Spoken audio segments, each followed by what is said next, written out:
because we are kings and our words matter.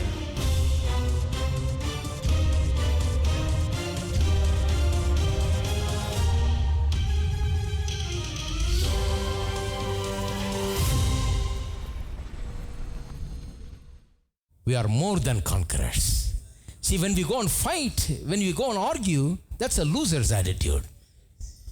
We're thinking that he's going to do something, and here we lost all our reputation and fame and all of that. But that's a loser's attitude. You must have a winner's attitude. I am more than a conqueror. Amen? Hide me now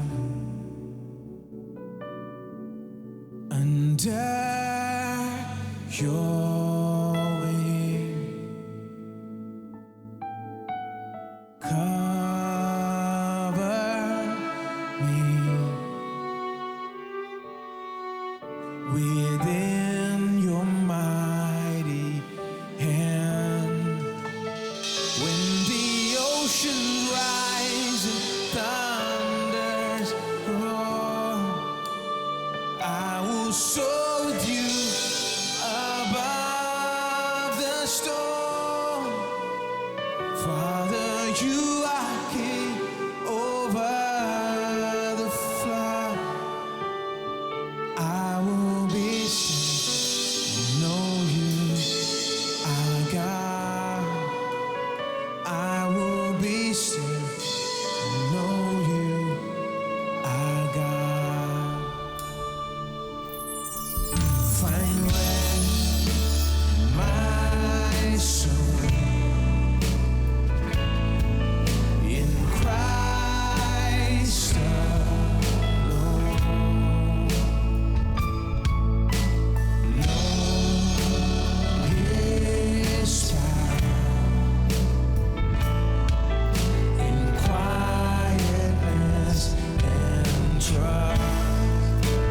When the oceans rise and thunder roar, I will soar with you above the storm.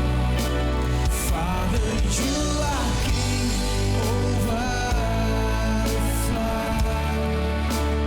I will be still and know you are God. I will be still. When the oceans rise, and thunders roar, I will soar with you above the storm. Father, you are king over the flood. I will be still and know you are God. I will be still and know you are God. I will be still and know you are God.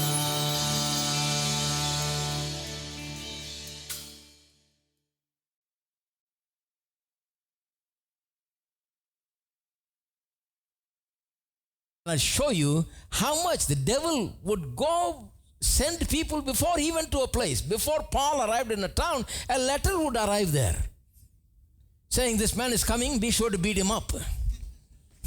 They hated him because he was a Jew and now he's preaching Christ, and they just hated him because he was turning many to Christ. Such opposition. The Gentiles opposed him, the Jews opposed him. He couldn't turn nowhere. Everywhere he was beaten and thrown in prison and unjustly treated and so on. With all of that, he says at the end of his life, I have finished my race. It didn't stop him. Nothing stopped him. Nothing could take him out of the race. Nothing can slow him down. He just kept on doing what God called him to do, and persecution was always there, but he was always victorious over persecution. That's why he says in Romans 8, he says, persecution, distress, peril, sword, famine, nakedness, nay, in all these things, we are more than conquerors through him that loved us. That's an attitude of a winner. You got to get anything done in your life. You got to accomplish God's will for yourself in your life. You can't stand and just watch people persecute you and cry over it. You can't waste your time over it. You just have to keep doing what God has called you to do. That's the only way you're going to finish what God has called you to do. That's why I like Oral Roberts' attitude. He said, not one of them was able to stop me. That must be our testimony. Nothing in this world, not one person that persecutes us will be able to stop us from accomplishing what God has put us here for. That's the way we should look at persecution. That's the way we should approach persecution. Amen? That's the way Jesus did it. He said, hey, I don't care. I'm going to do what the Father does, because whatever the Father does, I do. I don't do nothing of myself. Let's go on. Chapter 15, John chapter 15. John chapter 15, verse 16 to 20. Ye have not chosen me, but I have chosen you, and ordained you that ye should go and bring forth fruit, and that your fruit should remain, and that whatever ye ask of the Father in my name, he may give it to you. These things I command you, that ye love one another. Now listen to this. If the world hate you, ye know that it hated me before it hated you. He says, don't be surprised when the world hates you. Yeah? Charles Spurgeon said, if you're preaching the gospel out in the street and somebody slapped you, don't be surprised. You must have been expecting that. Which is the right way to approach it. He said, they hated me before they hated you. If we were of the world would love his own. See, if you're part of the world will love you. Because you're not of the world. How many of you are happy you're not of the world? You're in this world, but you're not of this world. Because you're not of the world, but I've chosen you out of this world, therefore the world hates you. How wonderfully he gives the reason. Then he says, remember the word that I said unto you, the servant is not greater than his Lord. If they have persecuted me, they will also persecute you. If they've kept my sayings, they will keep yours. He says, count on it. If they persecuted me, they'll persecute you. You'd be surprised only if they didn't persecute you. Yeah? Thank God for the time that you have now to work freely. If they persecuted you, don't be surprised. It is coming all the time. If they persecuted him, they will persecute you, he said. Look at Matthew's Gospel chapter 5. Matthew's Gospel chapter 5, right in the middle of the Sermon on the Mount, Jesus says in verse 10, how to react to persecution. Now we saw how to think about persecution. Now look at this, how to react to persecution. Jesus puts it in so many words. He says, verse 10, blessed are they which are persecuted for righteousness' sake, for theirs is the kingdom of heaven. Blessed are ye when men shall revile you and persecute you, and say all manner of evil against you falsely for my sake. It says when they say all kinds of evil against you falsely, see, that's what they did to Oral Roberts. They said all kinds of things falsely. About the healings that happened, about all the things that happened falsely. A lot of these people didn't know what was happening, They didn't understand it, so they thought he is a big fraud, If they talk things about you falsely for my sake, blessed are you. And then he says how to react. Rejoice and be exceeding glad, for great is your reward in heaven, for so persecuted they the prophets which were before you. Look at what he tells us about how to react. If they persecute you for nothing wrong that you've done.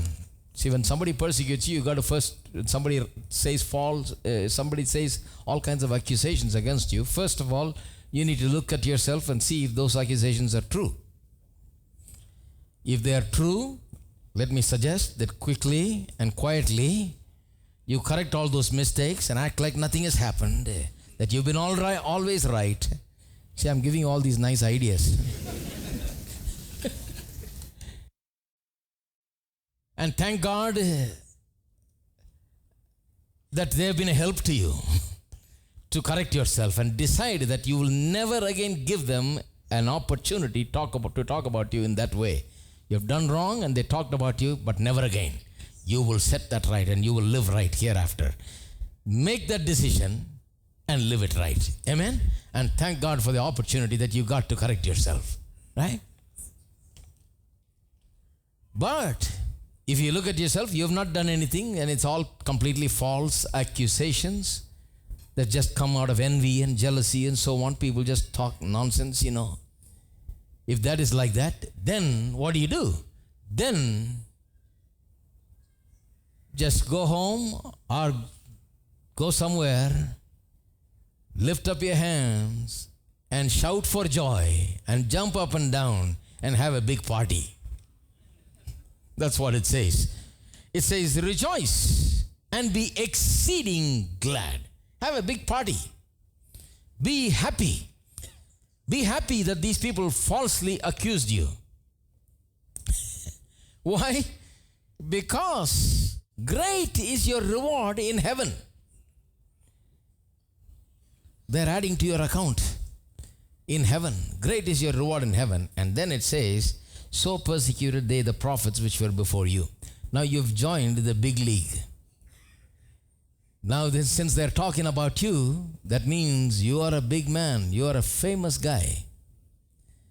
They don't talk about nobodies. If somebody's doing nothing, they don't talk about that person. But if you're doing something, somebody will talk about you. So if they talk about you, don't feel sorry for yourself. Don't go in a corner and just cry. Don't, go around depressed and worried about why they are talking about you like that. No.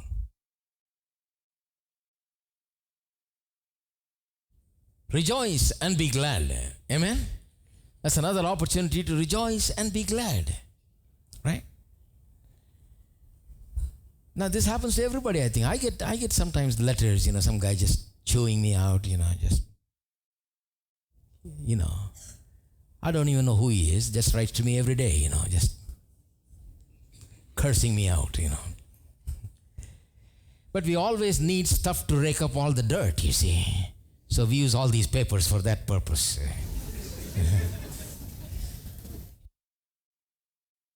What to do? He's angry that I'm not answering him.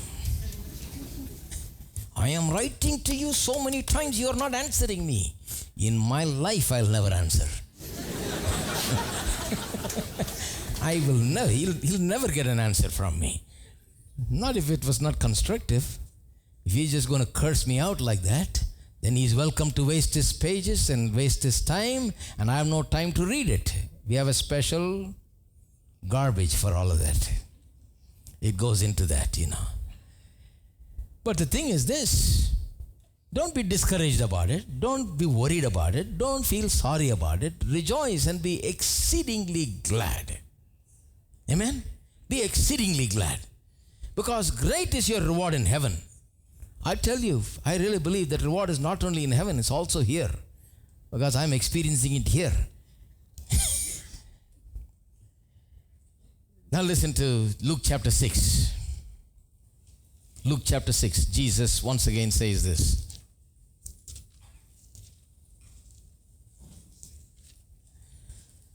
Luke chapter 6, 22 and 23.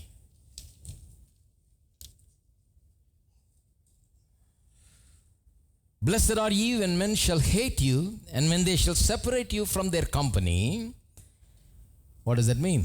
When they separate you from their company means they put you out of the club. They dispel you from their association, sometimes from their church. Hello? From their fellowship or whatsoever, and shall reproach you, and cast out your name as evil for the Son of Man's sake. Rejoice ye in that day. Don't wait for another day, just do it that day. Rejoice ye in that day, and leap for joy. See, I told you, you need to jump up and down. Not enough to just lift up your hand, you need to do a little dance. Jump up and down, leap for joy. For behold, your reward is great in heaven. For in like manner did their fathers unto the prophets. Whatever their fathers did, they are doing to you. You are joining the big league. They did it to the prophets. Now you are ranking among the big prophets. Daniel and Elijah and all these big guys. you're also right there. Amen. Now, this is Jesus' teaching on persecution. He is more than a conqueror. See, he never bows down before persecution. He is not worrying about it. He is not troubled about it. He is not sitting there and saying, oh, I'm just so worried and I'm just so troubled because all these people are talking about me like this and, No, that's a loser. Jesus says, react like this. Be like this. Rejoice and be exceeding glad. That's the winner because he thinks he's more than a conqueror. These things can't defeat him. These things can't slow him down. These things cannot stop him from what he came to do. He's going to get done whatever he came to do anyway and do it. Right? Let me read one more verse and close. 1 Peter chapter 2. We're going to look at what Peter says about it.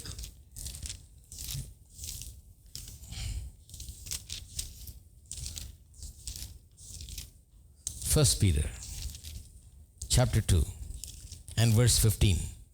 For so is the will of God, that with well-doing ye may put to silence the ignorance of foolish men. How do you put to silence their ignorant talk, their false accusations? It is the will of God that with your well-doing, that your good works, you put to silence the ignorance of foolish men. Not by your argument, not by going and fighting with them. I learned that many years ago. When I was about 25 years ago, one guy said something, and I came home and they said, this guy has said this and this and this about you. And I said, who said this? And they said this. And I told the man, get in with me in the van. I'm going to go ask him right now. I thought I was doing something smart, I was young and my blood was boiling.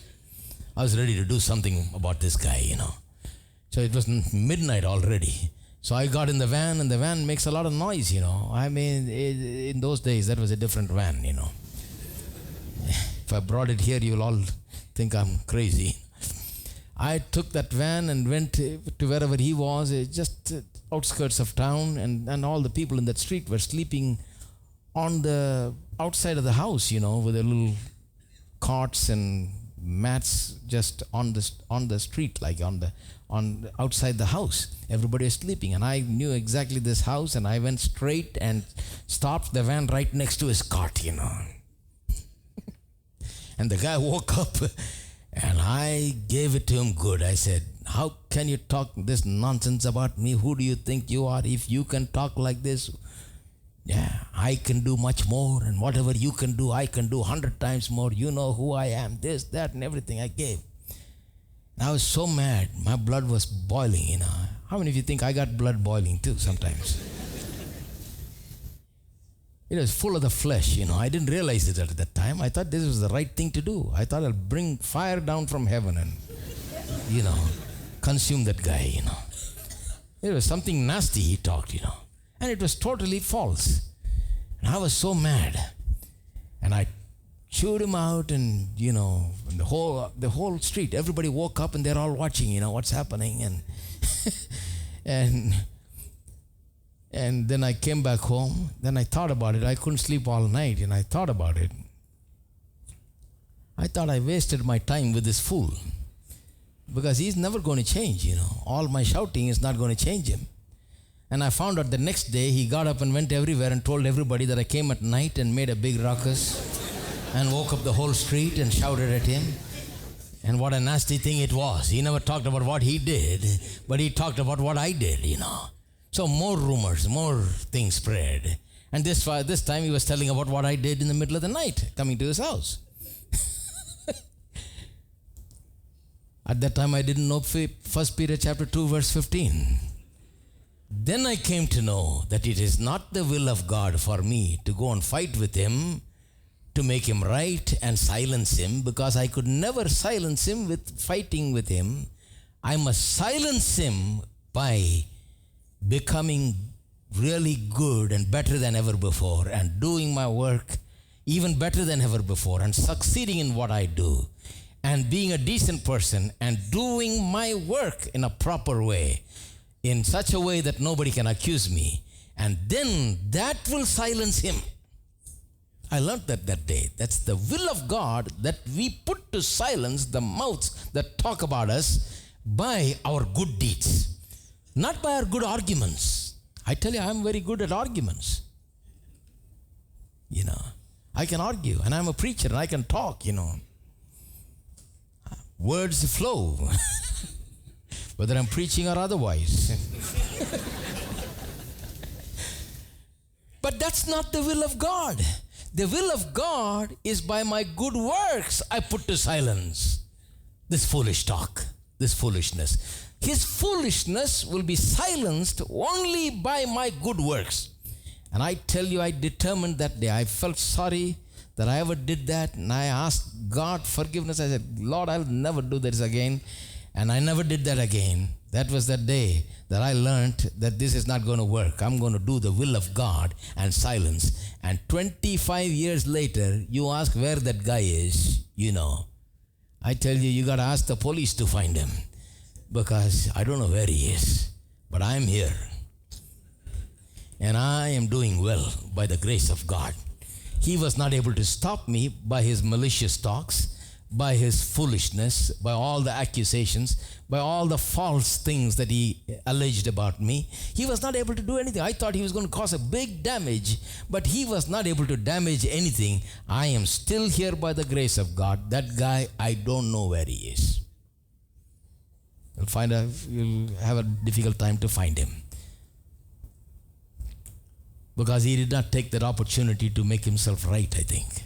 He just continued in his way. But I learned that this is the will of God, that I silence those people by my good deeds, by the good life, by the good ministry, by the good things that I do. I can silence them. If I can't silence them this year, they'll be silenced next year. If they can't be silenced next year, some people are persistent. They will continue for 10, 15 years. But I tell you, I'm going to keep doing good works until they are silenced. Now 25 years are gone and it's forgotten, but I know one thing, that talk is no more there. It is silenced completely. Amen? Amen. We are more than conquerors. See, when we go and fight, when we go and argue, that's a loser's attitude. We're thinking that he's going to do something, and here we lost all our reputation and fame and all of that. But that's a loser's attitude. You must have a winner's attitude. I am more than a conqueror. Amen? In your presence, there is fullness of joy. At your right hand, there are pleasures evermore.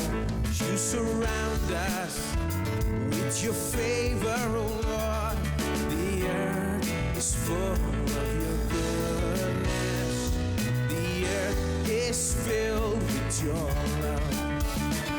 In your presence, there is fullness of joy. At your right hand, there are pleasures evermore. You surround us with your favor, O Lord. The earth is full of your goodness. The earth is filled with your exceedingly abundantly, far above all we could ever ask or think. Exceedingly abundantly, you give us all things to enjoy. In your presence, there is fullness of joy. At your right hand, there are pleasures evermore. Surround us with your favor, O Lord. The earth is full of your goodness. The earth is filled in your presence. In your presence, there is fullness of joy. At your right hand, there are pleasures evermore.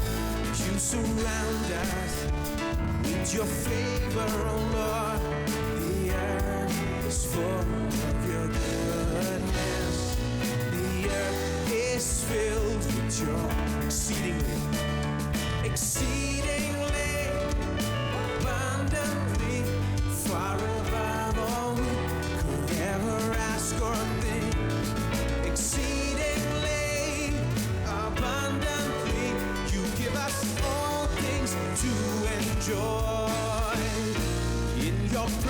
presence there is fullness of joy. At your right hand there are pleasures evermore. You surround us with your favor, oh Lord.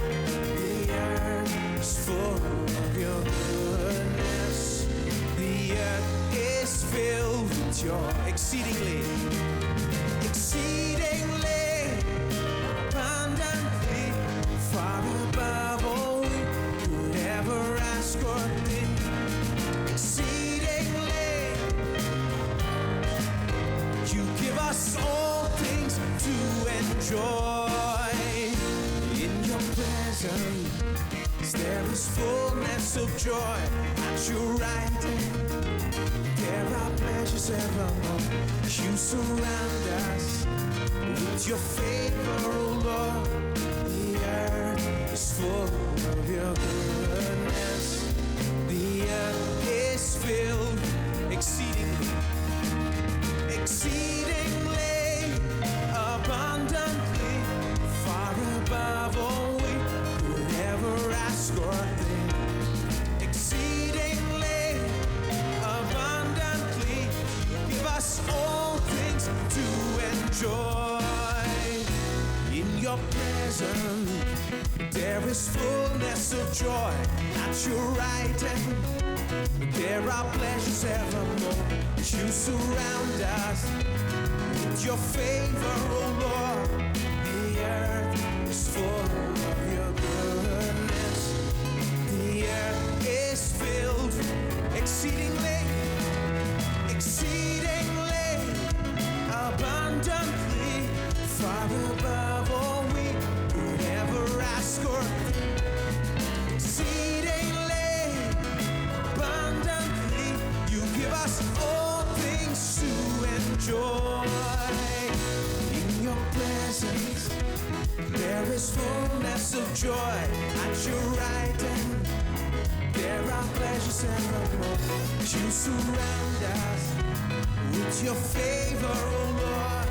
The earth is full of your goodness. The earth is filled exceedingly, exceedingly abundantly, far above all we could ever ask or think. Exceedingly abundantly, you give us all things to enjoy.